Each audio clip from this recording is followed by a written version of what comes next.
Hi, I'm David Samson from Nothing Personal with David Samson. You are watching The Walk-Off with Scott and Adam. A few weeks ago, news came out that Juan Soto had turned down a big contract extension from the Nationals. Obviously, you know all about that. I loved your breakdown of that contract extension and how much new money was getting added to it versus what he was already projected to get through arbitration, anyways. So I loved your breakdown of that. Could we do something similar here quickly with Vlad Jr. and just maybe let's even start with what's the starting point for negotiations with Vlad that even gets him to the table?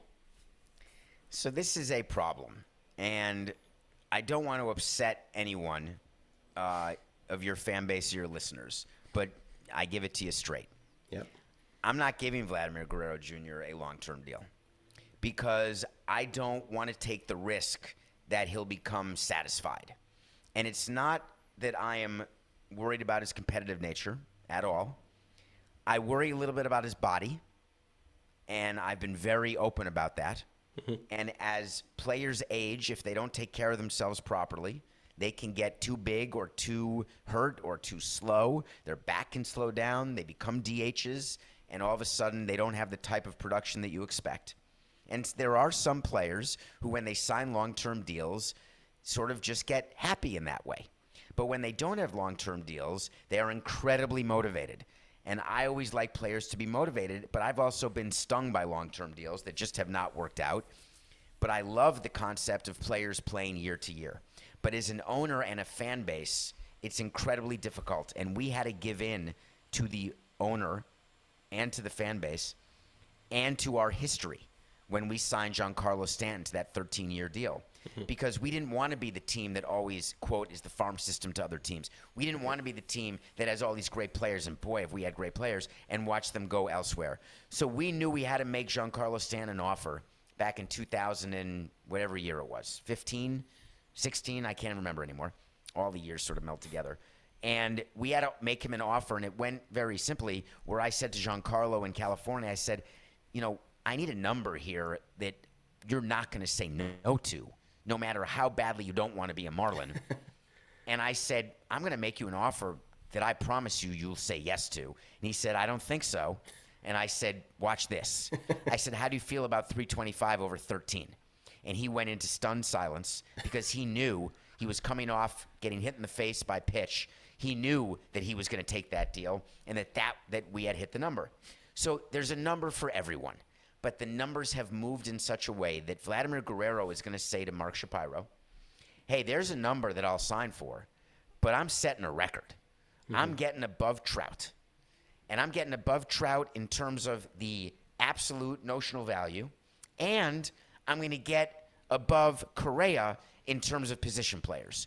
So I'm going to need $36 million a year, and you're going to have to give me 10 years at a minimum 360, but I think it's going to be 4 to 450. And if I'm the Blue Jays, I'm not doing it. And the reason I'm not doing it is that as much as it feels good when you do it, it feels badly when it doesn't work out and you've got to trade the player and pay half his salary to get him traded. I bring your attention to the San Diego Padres, who signed 2 long-term deals where the entire audience was so happy.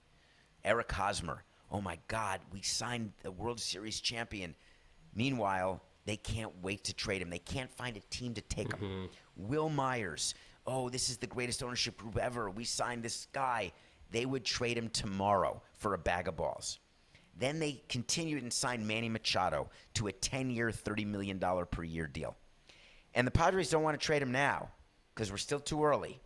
But come 4 years from now, when Manny Machado is still making $30 million, and the Padres realize that they can't keep a payroll where the Dodgers are, the Padres are going to have a problem. So how do you avoid that? Well, you try to win a World Series, and then you say, you know what, if we win a World Series, it's okay if he stinks the last few years, which is what Artie Moreno did when he signed Albert Pujols, the owner of the Angels. Right. When he signed Pujols in 12, he said he's going to be terrible the last 3 years of this 10-year deal. But if we win a World Series or 2 in the first 7 years, it's the greatest contract I ever signed. And if you talk to Artie Moreno now, and he were honest with you, he would tell you that the Albert Pujols deal was the worst contract he ever did. Because They didn't win anything. And he had to eat money at the end. So what feels so good, and here's the problem when you run a team and you're on social media and you get the accolades, you get written up in articles that your PR people give to you. You won the off season. You're the hero. Your fans love you. People are buying tickets. Everyone's so happy. And then in June, you're 10 games below 500.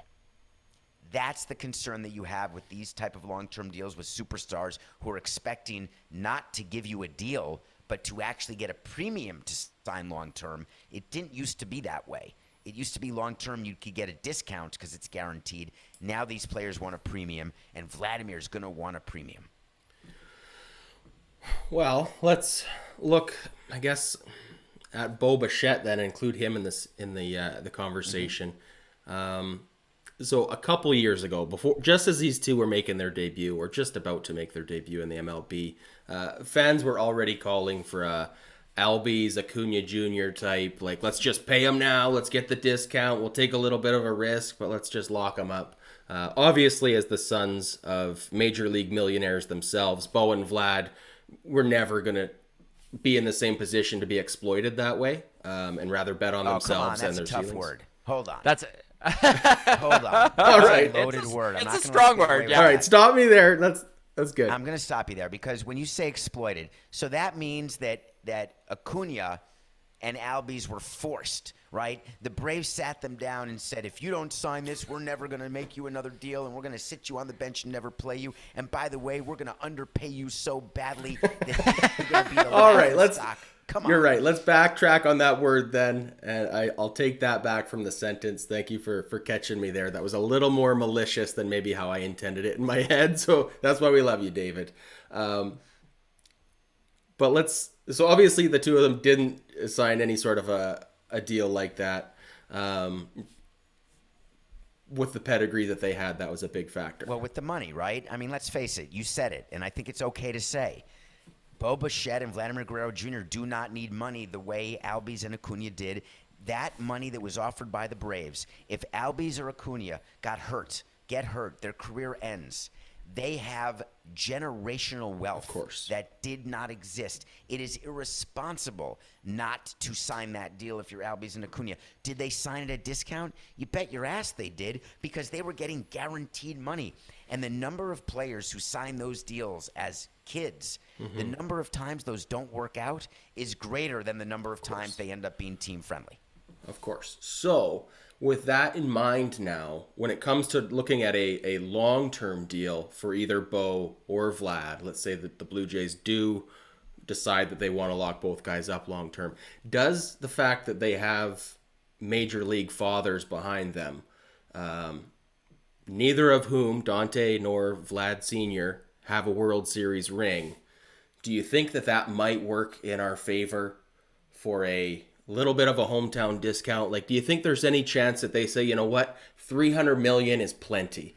Because my dad would have given anything to get that World Series ring, and he never did. Or am I being way too romantic about this? Yeah, so let me give you a piece of news from running a team for 18 years. Sure. The concept hometown discount does not exist. Well, we just saw it in Cleveland with Jose Ramirez. I was just going to say, can we talk? You think that's a hometown discount, his contract? I thought it was a pretty good deal for Cleveland. Okay, I actually have a listener question right here that fits into this perfectly. Okay. It's from Bernadette out of Regina, Saskatchewan, and she says, "Hey, David, so cool you're on the show. I listen to your podcast regularly. Here's the meat of it, though. Thank you. I'd love to hear your thoughts on the Jose Ramirez extension. I know Marcus Semien was a free agent, which is always going to maximize a player's contract, but it still feels like Jose left money on the table and took a discount to stay in Cleveland. What's your take on that?" So I have a question. Was Jose Ramirez going to be a free agent at the end of this year? No. Was he going to be a free agent at the end of next year? No. Okay. So just to be clear, let's just pretend that the next 2 years are only okay, or that he gets hurt. Just maybe. Let's pretend it happens. And I go up to a player and say, you're off the hook now. Not only do you have the 2 years in front of you, but I'm extending you another 4, and I'm giving you $100 million, $25 million for those 4 years, and you may stink. You may be amazing. You may be worth $35 million a year, so you may be leaving $40 million off the table, but you may be worth $6 million a year. Do you know for sure today?